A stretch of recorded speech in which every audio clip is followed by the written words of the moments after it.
Welcome everyone, Costin here with my Legendary Lord rankings for Bretonnia, and this is likely going to be the last video I do for a particular race in Warhammer 3, unless they change things substantially for the races I've already covered. I mean, I've covered pretty much everything except the Wood Elves and the Beastmen. Not that there's much to say with those races, to be quite honest. But anyway, Bretonnia. Bretonnia is a strong race, though they do suffer because their infantry line isn't quite as good. Their cavalry line is pretty solid, but that doesn't work so well when you're dealing with all the minor settlement and siege battles that this game currently has. Though they do have a strong economy, strong control, they don't have the issues many other factions in the game have. Their problems come with their unit roster, not with their economy. They are very strong in the campaign map, not so strong in terms of battles. But anyway, at the bottom of the list we have Louen Leoncoeur. Now, I do want to emphasize that this is for his faction, not just him as a lord, because as a lord he's probably the strongest of all of them, but as a faction he's the worst. He only gives you 10% campaign movement range. That's pretty good, but that and 50% leadership RSIs for lords when attacking, and only when attacking. That can help your piss poor peasant units from routing, but yeah, he doesn't have necessarily a lot going for him. Now, don't get me wrong, when it comes to his skill tree, he's really good when it comes to recruit ranks, diplomacy, construction costs, construction time, local recruitment, paladin capacity, regeneration. He is a monster in combat. Passive ability, Beloved Son of Bretonnia, which gives him and his allies even more combat ability, and cooldown reduction for the Lion Shield. But here's the thing that drags Louen Leoncoeur down. He only starts with a level 1 settlement. He does have a battle fairly early on to take all of Corone, basically the capital of Bretonnia, under his control. That ain't an issue. But then, here is the big issue he is going to encounter. What are you going to do after that? Well, most likely you're going to go for the greenskins over here, wipe them out. But the territory they hold isn't really good territory for you. Now, you could go for Marienburg, though of course this is going to leave you vulnerable to Musalon, who is over here. Now, Musalon has an incredibly powerful garrison that isn't going to be easy for you to overcome. And their territory is also plagued by vampire corruption, so even getting there can be something of an issue. So the big problem that Louen Leoncoeur has is not only are his faction-wide benefits somewhat lackluster, but also the fact that he is in a rough starting position with very few opportunities to expand aside of fighting several major siege battles. Sure, you can fight Artois, you can fight Lyonesse, though those two would leave you vulnerable to the Musalon counterattack. And then you do have Marienburg and the Wasteland, though the problem with the Wasteland is that's going to put you dangerously close to Norska and Bellicourt, and it's quite likely that Norska and Bellicourt are going to declare war on you. This is the principal issue that Louen Leoncoeur has. He's surrounded by enemies that will likely declare war against him and invade his territory. And once they do invade, things are going to get pretty damn rough. I mean, consider your army of peasants and knights versus what Bellicourt can provide from the very beginning of the campaign, though for whatever reason in this particular campaign he didn't take the settlement turn 1, though he is absolutely going to do so very, very quickly. So that's the major issue that drags him down, and I think makes him the worst legendary lord to play of Bretonnia, because you're going to have a very rough time on the campaign map. You're going to have a rough time because you're surrounded by quite a lot of heavily fortified settlements that you need to take in order to expand. Be a Musalon, Lyonesse, Castle, Artois, all that kind of stuff, right? Though declaring war on these guys may not necessarily be your best bet. Maybe the best plan would be to go for Marienburg, though again you're leaving Musalon to threaten your flank, while you're also exposing yourself to Wulfric and other factions like Khazrak and the greenskins over here. So it's not necessarily a great situation to deal with. Hell, maybe your best campaign plan would just be to take over the Empire, really, as Bretonnia, and then come back to Bretonnia to deal with Musalon and all the issues therein. Though, as you might imagine, going to war with the Empire is going to cause a large number of issues. But yeah, he doesn't have a good campaign plan. He doesn't have a strong starting province. he is going to have quite a lot of issues when you are playing in his campaign. And the fact that he is directly threatened by Norska, but the settlement there are uninhabitable, means that it's not ideal to actually have to invade Norska. Same with invading Albion over here and the issues that would cause. So not a great campaign situation, not a great campaign to play. He personally has a lot of power and he's absolutely worth pursuing Confederation with, but an absolutely atrocious campaign plan as things currently stand. Moving on, at number 3, we have Alberic de Bordeleaux. Some people would consider him to be rated higher, but honestly, he's just not that great, but he has a great starting position. If he was in the same starting position as Immortal Empires, he would be at the very bottom of this list, by far and away. But he isn't. He's in a great starting position. He starts with the tier 3 settlement, tier 2 stables, so you can recruit paladins. And he can also improve that capacity from turn 1. He has an income to ports, and he starts with a level 1 port that he can upgrade to level 3 turn 1.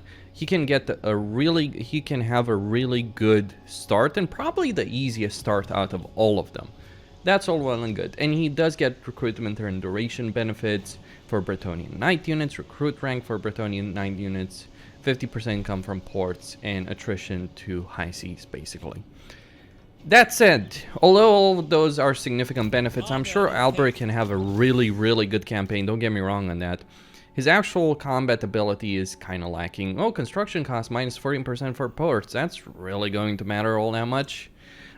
Construction cost minus 25% for resource production buildings, construction time for resource producing buildings, tradable resources, appointed reeves, and which improves the peasant's duty by 10 growth, 5 control, and free additional income. The income is nice. The growth doesn't matter quite as much, and the control is pretty damn pointless because Bretonnia already gets 10 control from that commandment by default. Getting 5 additional control just feels utterly pointless as far as I see it when it comes to Albert. Don't get me wrong, he's got a lot going for him, but he's also kind of the most mediocre legendary lord in the entire game. His sep bonus isn't that great. Oh, a benefit when fighting at sea for his lord army. Okay, now speaking about fighting at sea, to get one of these items, I believe it's the braid, or one of these items anyway, you need to take Sartosa. To understand the issue there with that, Sartosa is over here, you start here, that's a long ass journey to get the quest item. And that is genuinely frustrating. I mean, the thing is, Alberic is great in his mediocrity, that's the thing, really. He's not super powerful, he's not unique, he's just basically regular lord of Bretonnia with a bit more power, some unique items, and a special skill tree that honestly isn't that fantastic to begin with. Bretonnia doesn't have economic issues. That's the thing. Like, buffing Bretonnia's economy kind of seems meaningless, seeing as Bretonnia has a significant economy to begin with. That's the issue. Like, when your tier 1 economic building can generate 300 income, you don't give a shit about the better economy. I guess you could use it to go over that capacity, but yeah, Alberic's bonuses just don't really make sense within the context. Like, if he was buffing melee units by a significant amount, or peasant units, or if he was buffing the regular economic buildings as opposed to just the port. So there are going to be a decent number of ports in over here. That might be something else, but he doesn't. His starting army is pretty good, don't get me wrong, and he can get questing knights very quickly and 2 paladins very quickly as well in his campaign, and really get a very strong start going. I might even play a campaign as him, as a crusading knight in Lustre, and he does benefit from the fact of where he is, because he's going to be able to do those vows, specifically the questing vow, much easier than anyone else. But yeah, he's mediocre. The only thing that makes him gives him any relevance is the fact he has a great starting position, but that's really about it. Don't get me wrong, a bad starting position can really harm you in a significant way, even if you are powerful. Look at Louen Leoncoeur or many other legendary lords. But that's pretty much all that Alberic really has going for him. Oh, and that in a better economy, it's like, okay, that's about it. Now, number 2 is the Fay Enchantress. In a lot of ways, she's just as mediocre as Alberic is, but at least Alberic has some combat potential himself. She doesn't. She's a caster lord that isn't really powerful when it comes to her casting ability. And she doesn't necessarily start in the same kind of great campaign starting position as Alberic does. So if I'm saying all of that, why do I rank her higher than Alberic? Because her bonuses are actually more useful. Her skill tree is mediocre at best, though the Grail Knight benefit can be substantial. The ward save of 10% for Prophetess and Damsels, yeah, that can be useful, though it's not like you're going to be stacking a lot of Damsels in the game. Though Prophetess, yes, getting those as Lords can be really, really nice. She's so forgotten, I feel, that they didn't even give her an item set bonus for the items that she can get. But here's the thing about the Fay Enchantress. 2 things, actually. One is starting position. It's nowhere near as good as Alberic, but it's a pretty good position all the same, because Estalia is ripe for the taking.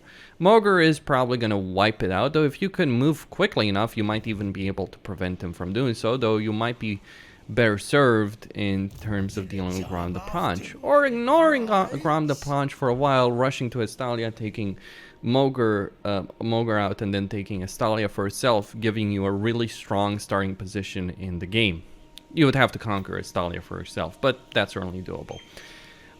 If you can avoid the war with the Wood Elves, and you do start with the non-aggression pact with Orion over here, if you can avoid the war with the Wood Elves, you're certainly going to have a really good campaign situation.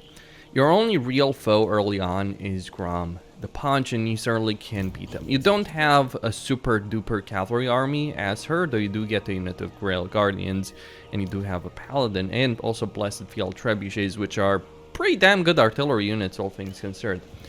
But here's the real benefit, the 2 real benefits for the Fay Enchantress. 1, she gets 15% casualty replenishment for faction-wide.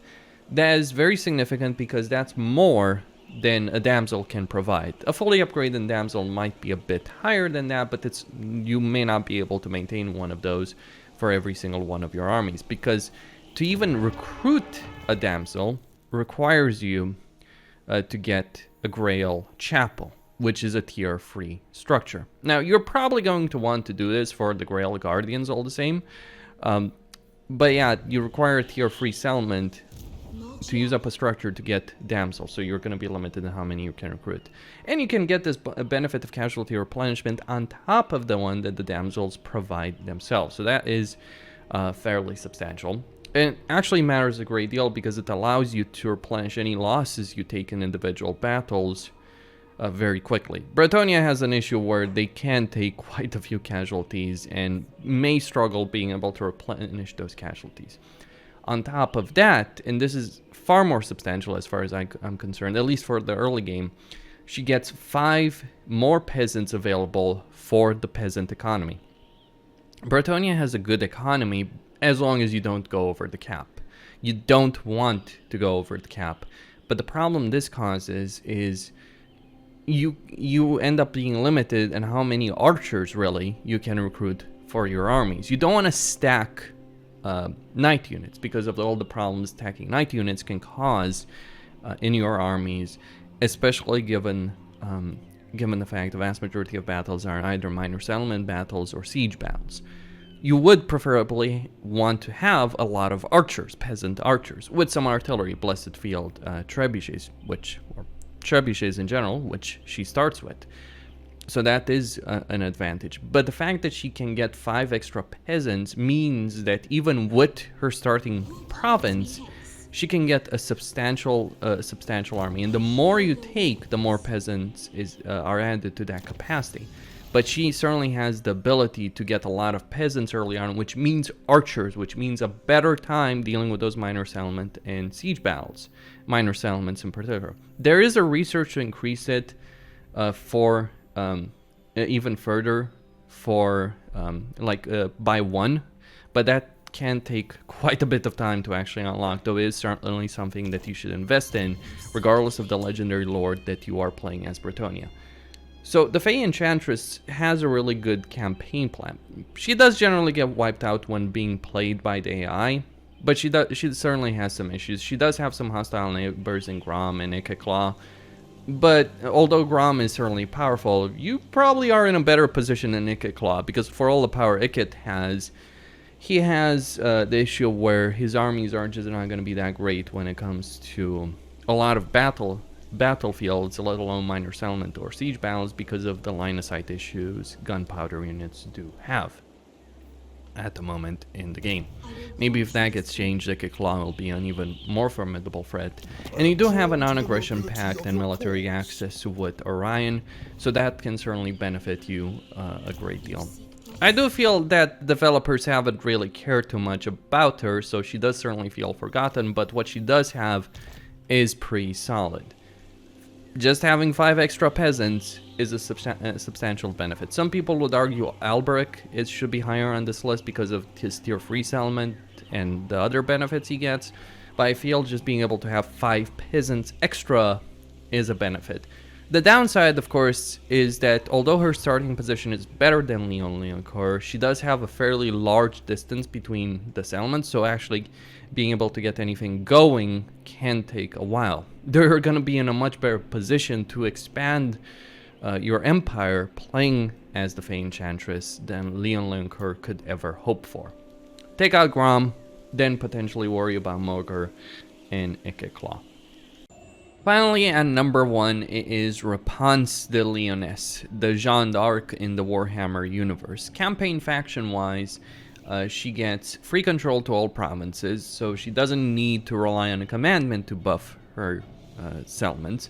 She gets a minus 50% upkeep for embedded heroes. Okay, I'll work with that. It doesn't really matter all that much, since heroes don't necessarily have an enormous amount of upkeep to begin with.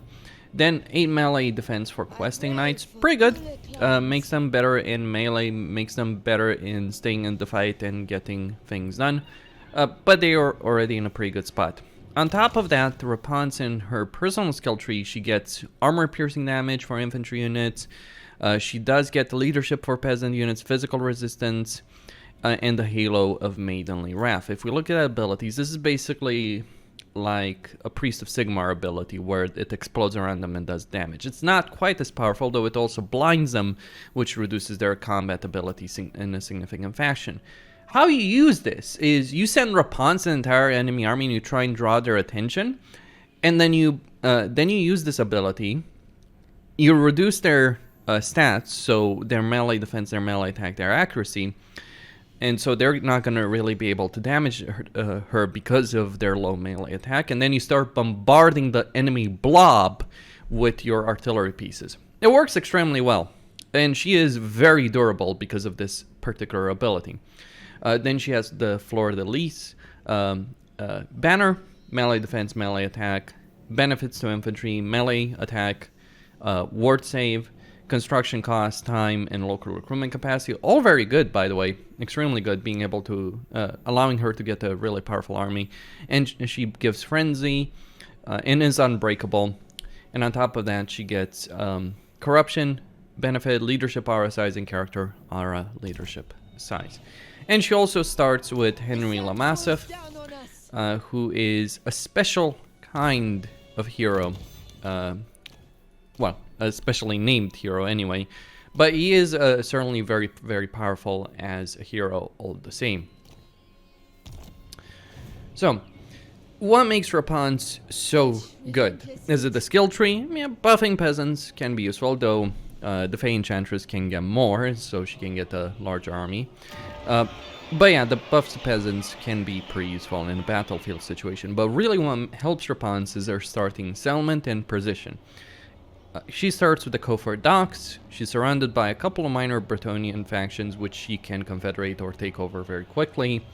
And especially once you take this particular settlement, you'll confederate with Zandri, and you'll have a total of 2 field trebuchets, having the artillery power that you need to really make her playstyle work.